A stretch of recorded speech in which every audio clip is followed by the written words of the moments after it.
Donc voilà, pour moi, les prochaines informations vont être en lien avec Joey Boy, évidemment, hein, ça a été dit, mais aussi par rapport au nom de l'ancien royaume, parce que c'est quelque chose, juste le nom donne une information sur ce qu'ils étaient potentiellement, ce qu'ils représentaient.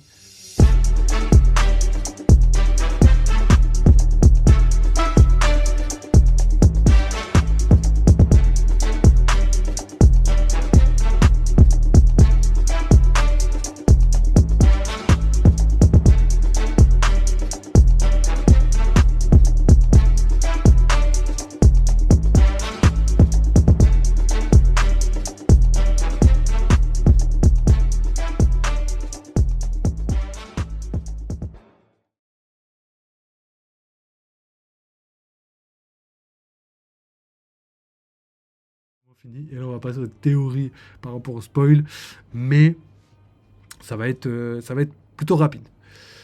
Parce que pour moi, ça tourne autour de la même chose. Donc, on a parlé du siècle oublié. Donc là, les informations qu'on pourrait avoir sur le siècle oublié. Donc, comme je vous l'ai dit, si je vais faire une espèce de petite prédiction, juste petite. En fait, pour moi, le siècle oublié, les informations qu'on va avoir, c'est un rapport aussi à ce qu'a dit Clover. Donc Clover O'Hara, le scientifique d'Ohara. Le mentor un petit peu de Robin et même de sa mère, hein, je pourrais dire. Donc lui, il a dit qu'il avait découvert pas mal de choses. Et que ces choses, justement, faisaient référence à un peuple avancé technologiquement, qui aurait été rayé de la carte par un autre peuple qui, aujourd'hui, gouvernerait et serait donc le gouvernement mondial, serait les Tenryubito.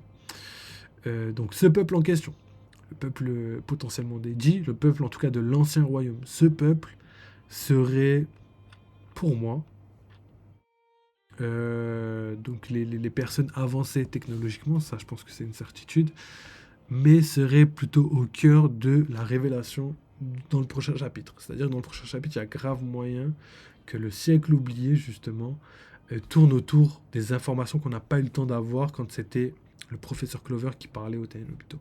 Donc on a parlé de pas mal de choses, hein, comme ce que je viens de citer, hein, l'avancée technologique, peut-être qu'il va essayer de parler de deux, trois choses qui existaient avant. Et on a compris aussi qu'il voulait parler de Joy Boy, évidemment, hein, on l'a dit au début, mais c'est quelque chose qui est très très présent, donc il y a forcément un lien, à mon sens, entre Joy Boy et l'Ancien Royaume. Et je pense que ça va être au cœur du prochain chapitre ou des prochains chapitres. Ensuite, pour revenir sur le siècle oublié, rappelez-vous, il y a le nom. En fait, Clover, à la fin, juste avant de mourir, la dernière fois, ce qu'il dit, c'est que ce royaume s'appelle. Et en fait, les Tenryubito, avant qu'ils puissent terminer, ordonnent donc la mort de Clover. Donc il n'a pas eu le temps de finir sa phrase. Donc là, juste pour décomposer en termes d'analyse, on peut comprendre assez facilement que le nom, juste le nom en question, pourrait donner des informations au lecteur. Ça d'un point de vue d'Oda. Si Oda il l'a tué à ce moment-là précis, avant qu'il donne, c'est pour créer un mystère autour du nom, et aussi parce qu'il ne pouvait pas donner le nom trop tôt, ce serait peut-être donner trop d'informations au lecteur. Ça c'est premièrement. Maintenant, dans l'univers de One Piece, les Tenryubito ont pris le choix, c'est-à-dire qu'ils ont vraiment fait le choix de ne pas laisser dire le nom du, du, du, du, de l'ancien royaume, parce que potentiellement d'autres personnes auraient pu l'entendre, peut-être des marines, peut-être des trucs, et ils voulaient peut-être potentiellement aussi protéger ce nom-là parce que c'était quelque chose de trop secret, quelque chose dont on ne veut absolument pas parler. Donc ça, c'est une possibilité. Je pense que on avait fait une théorie, on avait regardé aussi sur internet, on avait trouvé des rapports entre tout ça, et il y a une théorie qui s'appelle Down là. Et Down, ce serait traduit par l'aube en fait de quelque chose, et on sait que l'aube, l'avenir, ce serait potentiellement quelque chose de très concret. En plus, il y a vraiment énormément de choses, genre l'ancien royaume utilisait la fusion nucléaire, donc forcément, quand tu prends ça en compte, tu comprends que le rapport au soleil est déjà présent. Ensuite, tout ce qui est Dieu Soleil, tout ce qui est Joy Boy, ancien royaume, tu vois, tout se converge vers quelque chose de similaire, tu vois, de quelque chose qui ressemble à ça. Euh, donc voilà, pour moi, les prochaines informations vont être en lien avec Joey Boy, évidemment, hein, ça a été dit, mais aussi par rapport au nom de l'ancien royaume, parce que c'est quelque chose, juste le nom donne une information sur ce qu'ils étaient potentiellement, ce qu'ils représentaient. et potentiellement aussi sur Lady. Peut-être que Lady, c'est un rapport avec Down, l'aube, et que justement ce serait l'aube nouvelle, etc. sur plein de choses, tu vois. Donc on va voir. Potentiellement c'est complètement autre chose, hein. Peut-être, j'espère aussi, peut-être que Oda a quelque chose de beaucoup mieux. Ça me plairait aussi, mais j'ai l'impression qu'il y a quelque chose qui ressemble à ça, et que justement, en tout cas, le nom va donner des informations, c'est tout ce que je suis sûr pour l'instant. Donc voilà. Ensuite, on sait que Vegapunk, il n'en sait pas beaucoup, donc forcément, il va pas nous en dire beaucoup. Ça, c'est juste pour nous calmer en mode j'en sais, mais j'en sais pas non plus des masses. Et comme je vous l'ai dit, le rêve de Robin, c'est de décrypter le Rio Poneglyph. Donc forcément, Vegapunk ne peut pas avoir déjà réalisé le rêve de Robin, parce que le Rio Poneglyph, pour moi, donc le poneglyph qui révèle la vérité, se trouve à Raftel, ou ce serait quelque chose en rapport avec le One Piece, qui pour moi est différent l'un de l'autre. Raftel, One Piece, c'est pas la même chose. Mais c'est que mon avis. Ensuite, on continue.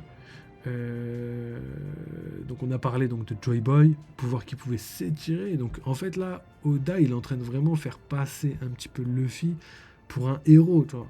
Et c'est marrant parce qu'on avait déjà parlé de ça. Luffy, lui, ce qu'il veut, c'est pas devenir un héros parce que les héros ils partagent leur viande. Et lui, il ne veut pas partager sa viande. Donc s'il veut pas partager sa viande, il veut pas devenir héros. Et s'il veut pas devenir héros et que là, en gros, tout ce qui se passe dans l'univers de One Piece fait en sorte que Luffy soit un héros, et il est un peu deg, mais au final c'est une contradiction magnifique. Parce que quoi qu'il arrive, c'est un héros. En vrai, juste pour nous, en tant que lecteurs, Luffy c'est un héros. Tout ce qu'il a accompli, c'est un héros. Qu'il le veuille ou non, c'est un héros. Après, lui, c'est juste la définition qu'il n'a pas captée, mais c'est marrant de savoir que tout ce qu'il ne veut pas va se réaliser parce que ça doit se réaliser. Et après, on pourrait appliquer ça à tout l'équipage des Mugiwara, donc... après, est-ce que, je sais pas moi, est-ce que Zoro deviendra autre chose qu'un sabreur, tu vois? Est-ce que il y a les sabreurs d'un côté qui respectent leur nindo entre guillemets, et t'as aussi les Ronin qui eux ont pas respecté. Donc est-ce que Zoro pourrait être un Ronin? Probablement. Donc à voir, hein. À voir. En tout cas, j'aime beaucoup la métaphore. Et pareil pour tous les autres, on pourrait imaginer beaucoup de choses. Nous voyons également Mother Flame dans ce chapitre. C'est une flamme sous l'eau dans un réservoir. Donc on a eu beaucoup d'informations. Qu'est-ce que Mother Flame? Qu'est-ce que Mother Flame, les gars? Au final. Donc est-ce que c'est réellement une flamme sous l'eau dans un réservoir? Bah là, a priori, oui. Hein. On n'a pas trop le choix. On est obligé d'acquiescer ce genre de choses. Mais Mother Flame pourrait être complètement autre chose. En tout cas, peut-être que c'est une partie de Mother Flame. Est-ce que Mother Flame, c'est l'arme en question, ou est-ce que c'est le moteur ou l'énergie utilisée pour l'arme en question? Il y a beaucoup de questions qui se posent autour de tout ça. J'ai l'impression qu'Oda, il veut nous faire bifurquer sur certaines choses sans qu'on comprenne réellement. Mais ce qui est vrai, donc sous l'eau, en plus sous l'eau, on comprend pas. Tu vois, on comprend pas pourquoi ce serait sous l'eau. Il y a quelque chose qui nous interroge par rapport à tout ça. Donc moi personnellement j'ai l'impression que la flamme ce serait peut-être l'outil qui permettrait de recharger Mother Flame, et peut-être qu'on l'appelle Mother Flame, et que l'arme en question ce soit quelque chose de peut-être plus colossal, plus destructeur, plus présent. En tout cas c'est ce que je pense, sincèrement, et j'ai l'impression qu'il y a moyen que ce soit quelque chose dans ce genre là. J'ai l'impression qu'il faut dissocier Mother Flame peut-être de l'arme qui a permis de détruire Loluzia. Parce qu'une flamme, je veux dire, comment tu contrôles une flamme? Comment t'envoies une flamme? Est-ce que en fait c'est une espèce de lanceur, tu vois, genre ça lance des éclairs comme on a vu, une espèce de laser dans l'espace, et que ça redescend après dans la position voulue, peut-être, hein, peut-être que c'est pas une arme qui bouge, mais plutôt une arme statique qui est capable de toucher le monde entier. Ça fait vraiment référence aux bombes nucléaires, mais aussi à la Seconde Guerre mondiale, où on envoyait des missiles de très très loin sans réellement déplacer des armes ou quoi, tu vois. Enfin bon. Et à la fin, on a donc les différentes réactions des personnes du monde qui réagissent au message de Vegapunk. Donc ça, c'est pas mal, parce que comme je vous l'ai dit tout à l'heure, on va avoir énormément d'informations sur tous les autres. Et ça, j'ai hâte. J'ai hâte de voir, qui. Parce que j'ai l'impression qu'Oda, il veut vraiment faire un espèce de... de mise à jour. C'est-à-dire il va essayer, j'ai l'impression qu'il veut faire une mise à jour, c'est-à-dire qu'il va ramener toutes les personnes présentes dans le manga et il va les montrer. Tu vois. Et quand je dis toutes les personnes, c'est toutes les personnes importantes qui ont un rôle à jouer. Je veux dire, Gaimon, je suis pas sûr qu'on va le voir, même si j'aimerais bien. Je sais pas, moi, des gars dans la prison, je sais pas s'ils ont ce type d'information. Tu vois, il y a beaucoup de monde, c'est plus difficile. Mais toutes les personnes qui ont un intérêt, je veux dire, la Cross Guild, les différents empereurs, euh, la marine aussi, j'aimerais bien voir la marine, comment elle réagit à tout ça. Je veux dire, ils sont censés être dans le camp du bien, et là, ils vont en apprendre beaucoup sur le futur. Ça peut être quelque chose de ouf. Peut-être Iceberg, parce que Iceberg, c'est la seule personne à avoir construit quelque chose qui pourrait résister à ça, donc une espèce d'île flottante. Donc en vrai, il en avance, lui, franchement, il en avance surtout. Hein. Il y a beaucoup de choses comme ça qui fait qu'il y a moyen que beaucoup de personnes aient prévu, enfin, peut-être pas prévu, mais en tout cas aient un rôle à jouer dans la fin du monde, entre guillemets, de One Piece, mais aussi dans la mort de Vegapunk, quoi, le lien avec le message, tout simplement. Donc voilà, il y a plein de trucs. J'ai hâte de voir avec vous. Et je pense qu'en vrai, on a vraiment fait le tour de tout ce qu'il y avait à dire. Donc franchement, je suis assez content. Nous, de toute façon, dans tous les cas, on revient demain, après-demain. Je pense pas demain, parce que je pense que c'est après-demain qu'il y aura les spoils complets. On verra ça ensemble. Et d'ailleurs, les gars, cette semaine, en fait, officiellement, il n'y a pas de chapitre. C'est-à-dire, là, il y a une pause normalement cette semaine. Et en fait, on a les spoils de la semaine prochaine. C'est-à-dire la semaine prochaine, il n'y aura pas de chapitre. C'est ce chapitre qui aurait dû sortir la semaine prochaine.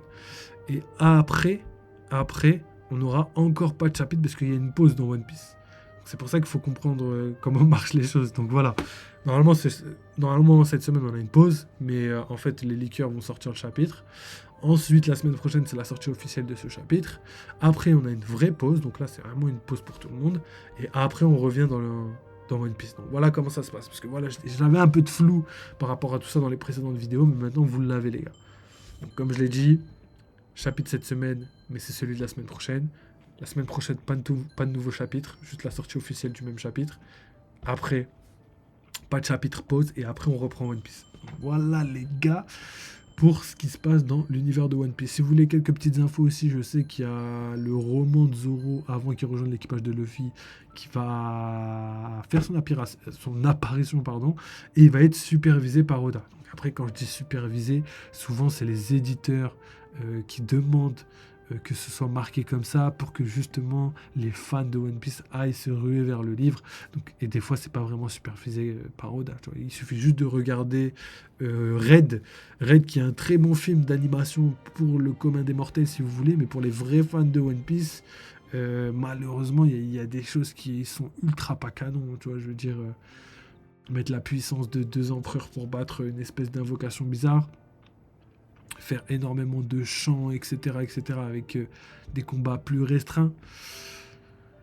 C'est pas mauvais, mais c'est pas l'essence de One Piece. En fait, on l'a senti vraiment, en tant que fan, vraiment, on a senti que c'était pas l'essence de One Piece. Et je critique pas le film, je critique personne, je critique pas du tout l'animation, je critique pas non plus les chansons, c'est juste que j'ai l'impression que ça a pas le résultat escompté quand on attend un film, tu vois. Franchement, ils auraient pu faire un film d'autre chose. Je veux dire, juste raconter même des histoires qu'on connaît, mais les raconter. Je veux dire, par exemple, le roman de Ace, pourquoi ne pas l'avoir adapté en film? Ça aurait pu être légendaire, supervisé par Oda, ça aurait pu vraiment être légendaire. Pareil, en plus, il y a le mystère de Ace, il aurait vaincu un Shichibukai, on sait pas c'est qui. Plein de choses comme ça. Donc, à voir. À voir, les gars. Probable, mais je suis pas sûr. Je suis pas sûr qu'ils pourront le faire. Et même, par exemple, j'avais dit quoi? J'avais dit pourquoi ils adaptent pas dans les épisodes, au lieu de faire des épisodes hors série ou des épisodes spéciaux, pourquoi ils n'adaptent pas les mini-aventures? Je veux dire, pourquoi ils n'adaptent pas les mini-aventures de l'époque? Je veux dire, il y a plein de mini-aventures qui n'ont pas été adaptées, c'est vraiment dommage. Je veux dire, juste Lucci et tout. En plus, là, ça s'y porte sincèrement, là. Là, c'est le moment où ils auraient dû faire ça. Ils nous racontaient à l'époque comment Lucci... ils sont venus et tout. Ça, je comprends pas pourquoi. En fait, Oda, pour moi, il a fait le travail. C'est-à-dire qu'il a donné toutes les informations pour que tu crées tout ce que tu veux avec l'univers de One Piece. Mais on préfère faire des épisodes spéciaux. Après, je pense honnêtement, que la Toei, ils ont du mal à suivre. C'est-à-dire que plutôt un épisode hebdomadaire, c'est dur. Alors que faire un épisode où tu reprends des scènes qui ont déjà été... C'est pas mal. Mais, enfin, quand je dis c'est pas mal, c'est que c'est pas mal dur pour eux enfin, c'est pas mal pour eux d'avoir eu des images déjà faites. Juste, tu les découpes, tu mets la voix de Luffy, la voix de Franky, la voix de Robin, et tu les fais raconter ce que tu veux. Ou sinon, souvent, c'est Chopper et Robin qui racontent un petit peu, voilà, regardez ce qui s'est passé avant et tout. Et ça, c'est beaucoup plus facile, tu vois, de faire des trucs comme ça. Donc, évidemment, je sais que c'est difficile, mais ouais, je sais pas, il faut qu'ils engagent du monde, hein. Je pense que là, One Piece, ils gagnent suffisamment d'argent pour qu'il y ait beaucoup plus de monde, hein. Et puis, ça me dérangerait pas que la qualité, entre guillemets, je dis bien entre guillemets, la qualité du manga en pâtisse un petit peu sur justement des épisodes, je dirais pas hors série, mais vraiment les épisodes, par exemple les couvertures de chapitres, donc les mini-aventures, tu vois, ça me dérangerait pas que ce soit moins quali, moins canon, mais quand je dis moins quali, ça veut pas dire que ce soit éclaté au sol, non, je veux pas, mais qu'il y ait moins, par exemple, de combats, etc., juste des petites histoires avec des petits mouvements tranquilles et qu'ils portent plus le sujet sur la narration que sur le côté où on raconte l'histoire. Donc après, je sais que c'est les dessinateurs, enfin plutôt les animateurs qui sont durs à trouver, mais par exemple, vu que ça, c'est des choses qu'on a déjà, ils pourraient faire appel à d'autres personnes et tout pour avoir justement... Après, je comprends, en fait, l'idée, c'est que je comprends leur position dans le sens où ils ont pas assez de monde pour tenir les délais, mais ça, par exemple, tu peux le demander 3 semaines en arrière à quelqu'un d'autre, à des personnes peut-être un peu moins performantes qui ont besoin de faire leurs preuves, tu leur donnes leur chance, tu leur dis voilà, essaye d'animer ça, et même carrément, tu demandes à plusieurs personnes, tu vois, plusieurs animateurs, de petits animateurs, tu dis voilà, si on kiffe, on prend, si on kiffe pas, malheureusement, on prend pas. Et peut-être qu'on va te mettre sur un autre projet, etc., tu vois. Et qu'après, il y aurait une rémunération revue à la baisse pour tous les plans qui n'auront pas marché, etc. Plein de trucs comme ça, tu vois. Et je pense qu'ils peuvent mettre en place. Je pense que c'est difficile, mais frère, on est quand même dans le meilleur manga et il manque trop d'informations dans One Piece. Tous les gens qui savent pas qu'Ener, il est parti dans l'espace, mais comment, les gars? Comment vous avancez? Je veux dire, ça va être compliqué de bien comprendre le manga là, sans ces informations. Et d'ailleurs, je pense que c'est les gens qui n'ont pas vu ça, qui pensent que aller dans l'espace c'est complètement aberrant et ça n'a rien à voir avec l'histoire, tu vois. Mais à voir. À voir les gars. Donc voilà, je pense que je vais terminer là. En fait, j'ai mis beaucoup plus de temps que prévu, mais vous avez les dernières informations. Donc n'oubliez pas, message de Vegapunk lié avec Joy Boy. Petit Motherflay apparition. Et aussi, on a la réaction du monde entier qui va faire les informations, justement ces informations qui vont faire trembler le monde entier. Ils vont connaître tous Joy Boy. C'est-à-dire que là, Joy Boy va passer de mythe à le mec le plus célèbre du monde. Je veux dire, c'est un mec là, il met des écrans partout dans toutes les villes du monde et qui diffuse un message. Genre, il y a Einstein, il fait ça dans la vraie vie. Et je peux dire, le mec passe, Joey Boy devient le mec le plus célèbre du monde. Donc vraiment, il passe de inconnu au bataillon à vraiment le plus célèbre du monde. Et ça, c'est cool. Ça, c'est cool parce que ça va nous donner beaucoup d'infos et aussi ça va faire avancer la compréhension du monde parce que ok, notre compréhension en tant que lecteur elle avance, la compréhension en tant que Mugiwara elle avance, la compréhension par exemple des empereurs ou des personnes très puissantes qui ont accès à certaines données elle avance aussi, mais la compréhension du peuple franchement je pense qu'elle n'a pas bougé depuis des années hein. Et là je pense que c'est le meilleur moment pour faire ça, donc c'est parfait. C'est parfait. Et pour moi, c'est vraiment le début de la fin. Donc là, le monde va être au courant. Ensuite, Luffy va aller à Elbaf régler le Ragnarok. Ensuite, on part à la recherche du dernier Rod Poneglyph. On va à Raftel. On découvre les secrets du monde oublié, enfin du siècle oublié. On découvre l'emplacement du One Piece. On découvre les malfaiteurs, j'ai envie de dire, de l'histoire, en tout cas les grands méchants. Et s'entame... le déluge entre guillemets et l'attaque contre le Gorosei, tout simplement. Et à la fin, je pense que le One Piece on pourra peut-être l'avoir juste après la fin parce qu'il est caché dans Marijoie peut-être c'est ça, hein, peut-être il est caché dans Marijoie ou peut-être en dessous Rivers Mountain, je pense qu'il y a moyen, donc à voir les gars. Donc voilà, merci beaucoup les gars. Oubliez pas, nous on se capte très vite pour la suite des événements. Comme je vous ai dit d'ailleurs, je vous ai pas dit au début de vidéo, pour la team YouTube, il y a plein de trucs mis en place. Si vous voulez soutenir, participer, si vous avez les loves, si vous êtes blindax et que vous savez pas quoi faire de votre argent, n'hésitez pas à soutenir la chaîne, à prendre le petit abonnement, ça coûte pas cher et en plus de ça, vous aurez des avantages par rapport à prochainement plein de vidéos. Donc là, je sors d'abord le live Pimento et le live d'Ener et après je vous sortirai toutes les vidéos spécialement dédiées pour les personnes de la chaîne en mode abonné, tu vois, les VIP, tu vois, pour les VIP. Donc voilà, ensuite vous connaissez le Discord, plein d'informations sur One Piece, je vais vous rassembler toutes les informations que j'ai sur One Piece, je vais les mettre sur le Discord, comme ça on aura vraiment quelque chose de colossal.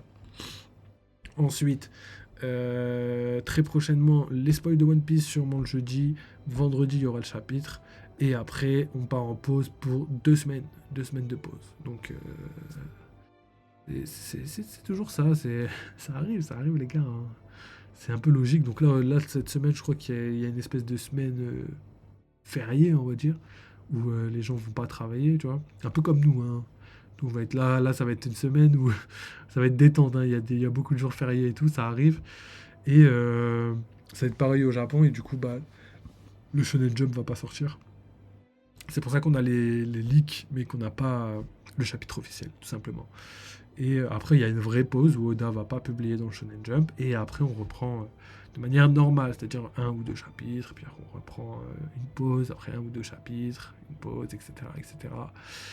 Donc voilà, puis après dans les épisodes on avance bien, donc cet été on devrait avoir la ruche, on devrait avoir Shanks qui se bat contre Kid, on devrait avoir la première apparition des yokai des Tenryubito, on devrait avoir aussi Aokiji qui se bat contre l'équipage de Barbe Noire, donc on va avoir énormément d'informations, énormément, donc là on va avoir plein de choses, donc j'espère que vous êtes bien pris, bien accrochés, parce que One Piece au final on s'en rend pas compte, mais ça avance, hein, bientôt à Elbaf, et la prochaine étape, ça va être d'aller à Raftel, hein. Enfin, les gars, après 20-25 ans, les gars, on est en route, les frères, hein. On est en route, on approche du but. Je suis pas trop pressé, mais on approche du but. Donc voilà, les gars, je vous laisse là pour aujourd'hui. Oubliez pas, vive les jeux vidéo, vive One Piece, et nous, on se capte très très vite. Prenez soin de vous, les gars.